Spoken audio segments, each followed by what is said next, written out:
The day my husband told the world I was infertile was the day I stopped being his wife. It happened at a family dinner. His parents were there, his cousins, even a few business associates. We had been married for 6 years, and every holiday gathering ended the same way: questions about children. When will we hear good news? His mother would ask sweetly, her eyes sharp with judgment. I used to smile politely. I used to say, soon, hopefully. But that night, my husband Daniel decided to answer for me. There won't be any, he said casually, sipping his wine. She can't have kids. The room went silent. Every eye turned to me. I felt exposed. Not because of the lie, but because of the betrayal. Daniel knew the truth. He was the one who couldn't have children. We had discovered it 3 years into our marriage. The doctor had spoken gently, explaining the medical results. Daniel had squeezed my hand tightly in the clinic and whispered, "Don't tell anyone, please. I can't let them know." I agreed. I protected his secret. I endured the whispers, the pity, the silent blame from his family. And now he had just handed that blame to me publicly. I laughed softly that night, not because it was funny, but because something inside me had cracked so deeply that tears no longer came. After dinner, when we were alone in the car, I finally spoke. Why? He didn't look at me. "It's easier this way," he said flatly. "My parents wouldn't understand. And humiliating me is easier." "You're stronger," he replied. "You can handle it." That was the moment I realized something terrifying. He didn't see me as his partner. He saw me as his shield. For years, I had built his reputation alongside him. I helped grow his company from a small startup into a respected firm. I managed clients. I fixed his mistakes quietly. I sacrificed my own career opportunities so he could travel, network, expand. And in return, he had just sacrificed my dignity. The next morning, I made a decision. I would not confront him dramatically. I would not scream or throw accusations. I would simply stop protecting him. For the first time in our marriage, I focused entirely on myself. I reopened old connections in the industry. I reached out to former colleagues. I updated my certifications. I quietly began consulting on the side under my maiden name.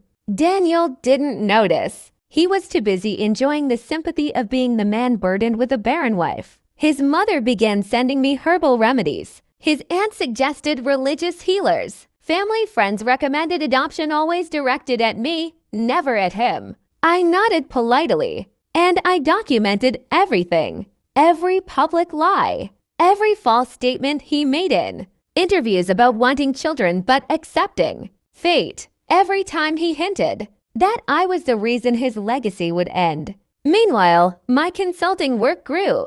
Within a year, I had built a small but powerful network of clients who valued my intelligence and discretion. They didn't know me as Daniel's wife. They knew me as Eleanor Ross's strategic advisor. What Daniel also didn't know was that many of his company's biggest accounts trusted me more than they trusted him, because I was the one who solved their problems. One evening, one of those clients asked casually, "Why don't you start your own firm? You're the real brain." The idea stayed with me. At home, Daniel barely spoke to me anymore unless it was about appearances. We attended events together, smiled for photos, played roles, but intimacy had long disappeared. I wasn't planning revenge yet. I was planning independence. The real turning point came at his company's annual gala. Daniel stood on stage, accepting an award for Entrepreneur of the Year. In his speech, he thanked his team, his mentors, and finally me, my wife, he said dramatically, who has sacrificed her greatest dream of motherhood to support mine. The audience applauded sympathetically. I felt something inside me go completely cold. Sacrificed. He had twisted reality so thoroughly that he now believed his own lie. That night, I didn't cry. I called a lawyer. Not for divorce. Not yet. For information. What I discovered shocked me more than his betrayal. Although I had helped build the company, Most of the ownership shares were solely in his name. He had adjusted the structure years ago subtly, legally, strategically. He had protected himself and left me with nothing. That was the moment revenge truly began. Not from emotion, from clarity. If he could rewrite reality to protect his pride, I could rewrite the future to protect myself. Over the next year, I worked harder than ever, but not for him. I officially launched my own advisory firm under complete confidentiality. Several of his major clients gradually shifted their contracts to me, not because I asked them to leave him, because they trusted competence over charisma. Revenue flowed quietly. Meanwhile, Daniel's company began struggling. He blamed the economy. He blamed competition. He blamed disloyal staff. He never blamed himself. Until one afternoon, his biggest investor requested a meeting with both of us. We sat across from the investor in a sleek office downtown. "I've decided to move my portfolio," the investor said calmly. Daniel looked shocked. "Why?" The investor turned toward me. "Because she's leading the new firm I'm investing in." Daniel froze. He looked at me as if seeing me for the first time. "You," he whispered. "Yes," I replied calmly. The investor continued. "Her strategic insight has been the backbone of your company for years. I prefer to back the source." Daniel's face drained of color. For the first time in our marriage, the truth stood publicly in front of him. And I didn't say a single cruel word. When we returned home, he exploded. "You went behind my back. I stopped standing in front of yours. I corrected quietly. You're trying to ruin me." "No," I said. "You did that when you chose pride over partnership." He stared at me, breathing heavily. Then he asked the question that revealed everything. "Are you going to tell them?" It took me a moment to understand. Tell who? My family. The truth. I held his gaze steadily. "That depends," I said softly. For the first time, he looked afraid. And fear is a powerful equalizer. Daniel didn't sleep that night. I could hear him pacing in the living room while I lay awake in the bedroom, staring at the ceiling. For years, I had carried his secret like a fragile glass bowl, terrified that if I dropped it, it would shatter everything. Now I realized something. It had only ever protected him. The next morning, he tried a different tone. "We can fix this," he said carefully over breakfast. "You don't have to compete with me. We're married." "I'm not competing," I replied calmly. "I'm building." His jaw tightened. "At my expense." "No," I said evenly. "At the expense of your ego." That word hit him harder than any accusation. For weeks, tension filled the house. He began calling mutual contacts, trying to secure contracts before they slipped away. But clients aren't loyal to charm forever. They're loyal to results. And results had quietly shifted to me. The more pressure he felt, the more careless he became. Staff started leaving. Financial cracks widened. Investors grew nervous. One evening, his mother called. "I heard rumors," she said sharply. "Is it true the company is struggling?" Daniel forced a laugh. "Just temporary." Then she added something that changed everything. "Maybe God is punishing you both. A marriage without children is never blessed." I watched his face as he held the phone. He didn't defend me. He didn't correct her. He just let her believe it was my failure. After he hung up, I spoke softly. "You could have told her the truth." He avoided my eyes. "You don't understand my family." I stood up slowly. "No, you never understood me." That night, I made the final decision. I wasn't going to threaten him with the truth. I was going to free myself with it. The divorce papers were filed quietly. When he received them, he looked stunned. "You're serious?" he asked. "Yes." "You're throwing away 6 years." "I'm reclaiming them." He ran a hand through his hair. "Is this about the baby lie?" "It's about respect," I answered. He tried negotiation. He tried anger. He tried guilt. "You'll destroy my reputation if this becomes public." I looked at him calmly. "I protected your reputation for 6 years. I'll admit nothing." The legal process moved forward because of the way he had structured the company. I wasn't entitled to half of it directly, but my new firm was thriving. Financially, I was secure. What he didn't realize was that reputation matters more than ownership. During settlement discussions, his lawyer hinted carefully. It would be unfortunate if certain private medical information became part of public record.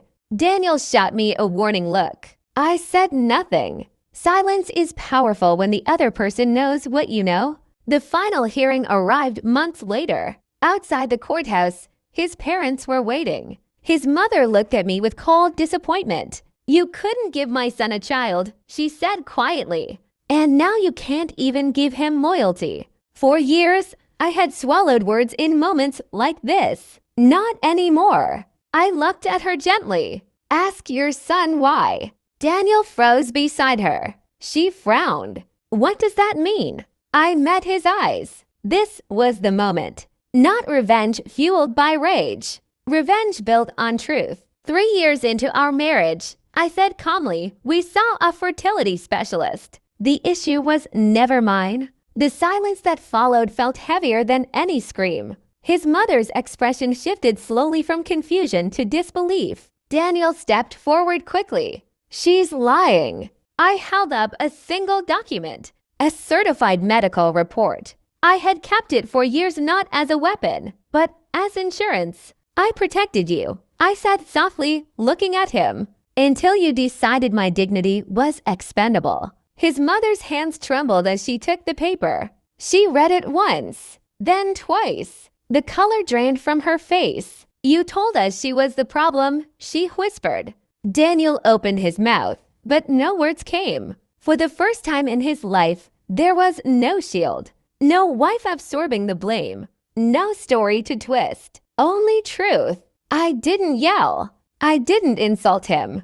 I simply turned and walked into the courthouse. Inside, the proceedings were brief. The marriage was dissolved, assets divided according to law. But the real separation had happened outside. News travels fast in business circles. Within weeks, whispers began. Not from me, from people who had witnessed the courthouse confrontation. Investors reconsidered their trust in a man who would publicly humiliate his wife to hide his own insecurity. His company's image suffered quietly but steadily. Meanwhile, my firm continued growing. One afternoon, months later, Daniel requested a meeting. I almost declined, but curiosity won. We met at a neutral cafe. He looked older again, smaller somehow. "You didn't have to do that," he said without greeting. "I didn't do anything," I replied. "I told the truth. You ruined me."